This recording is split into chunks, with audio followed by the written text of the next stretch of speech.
Il y a quelqu'un qui s'appelle John Jeek, qui a été un des premiers à s'intéresser comme à l'intérêt des connaissances en neurosciences pour le domaine de l'éducation, qui disait, ça va exactement dans l'esprit de votre question, me semble, il disait « c'est important que les élèves ne fassent pas d'erreurs ». Il disait que c'est important que les enseignants, lors de l'apprentissage, ils puissent agir rapidement pour observer si les élèves font des erreurs, pour corriger immédiatement ces erreurs-là.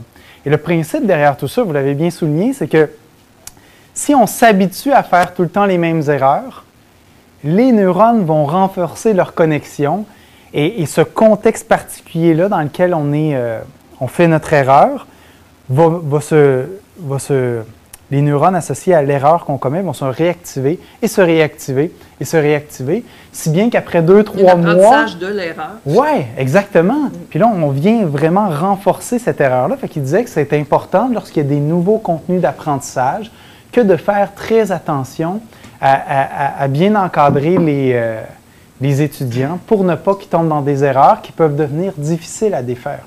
Et intuitivement, on a cette impression-là aussi. Par exemple, les pianistes, c'est un bon exemple. Plusieurs pianistes rapportent que la première fois qu'ils font la lecture d'une pièce, ils prennent bien soin d'aller ultra lentement. Je dis souvent à ma fille de ne pas aller trop vite là, au piano, mais elle, tout ce qu'elle veut faire, c'est aller vite, mais ce n'est pas la bonne stratégie. Là. La bonne stratégie, selon ces experts-là en musique, c'est de vraiment prendre son temps et de progressivement d'établir d'augmenter la force de connexion des neurones moteurs appropriés à certaines séquences de doigts, et puis progressivement, parce que si ce n'est pas fait, et qu'ils se rendent compte après 100 heures de pratique, qu'il y a une erreur qui est commise entre le passage entre la note de la 5e portée à gauche et la 6e, il va falloir qu'il y ait un effort systématique pour défaire ça. Puis il va toujours y avoir le risque de retomber dans ce piège-là. Bon. Bref, tout ça pour dire que vous n'êtes pas la seule à dire ça. Il y a même des gens en éducation, parce que John Jeek était quelqu'un d'une faculté d'éducation. Je dis était quelqu'un... Ça semble à contre-courant, ce que oui, ça. Clairement, clairement. Est-ce que ça veut dire qu'il faut toujours éviter les erreurs? Je pense pas.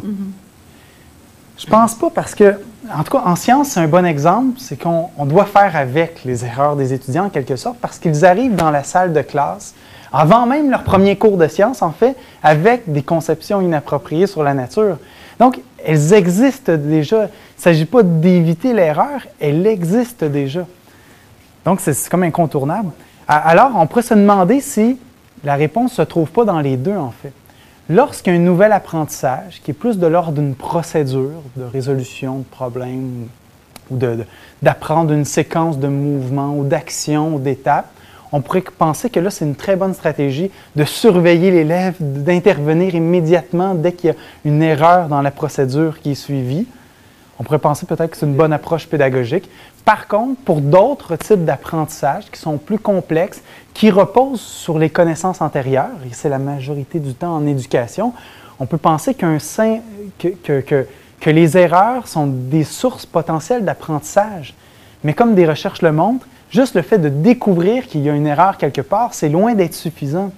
Il faut non seulement que les étudiants arrivent à détecter eux-mêmes les situations qui sont problématiques, mais en plus, il doit y avoir tout un travail progressivement de modification de la pondération relative, de la facilité d'activation d'un réseau de neurones par rapport à l'autre, et ça demande du temps. Si certains neurones sont habitués de s'activer et mènent à des réponses inappropriées, des réponses erronées dans certains contextes, il va falloir lutter d'autant plus fort pour construire une conception, une vision plus appropriée. Mais en même temps, il va falloir établir les liens entre les deux systématiquement et de façon, tu sais, quand on parlait d'aller-retour constant entre les deux. Donc, ça demande de jouer tout le temps avec les erreurs, en quelque sorte, qui sont essentielles à ce type d'apprentissage-là. Donc, ça dépend du type d'apprentissage. Des nouveaux apprentissages, peut-être plus procéduraux, sûrement faire attention aux erreurs, c'est une bonne stratégie. Pour d'autres types d'apprentissage, où il y a déjà des connaissances antérieures qui viennent interférer avec l'apprentissage, on pourrait penser que là, les erreurs, c'est une porte d'entrée vers l'apprentissage, en fait.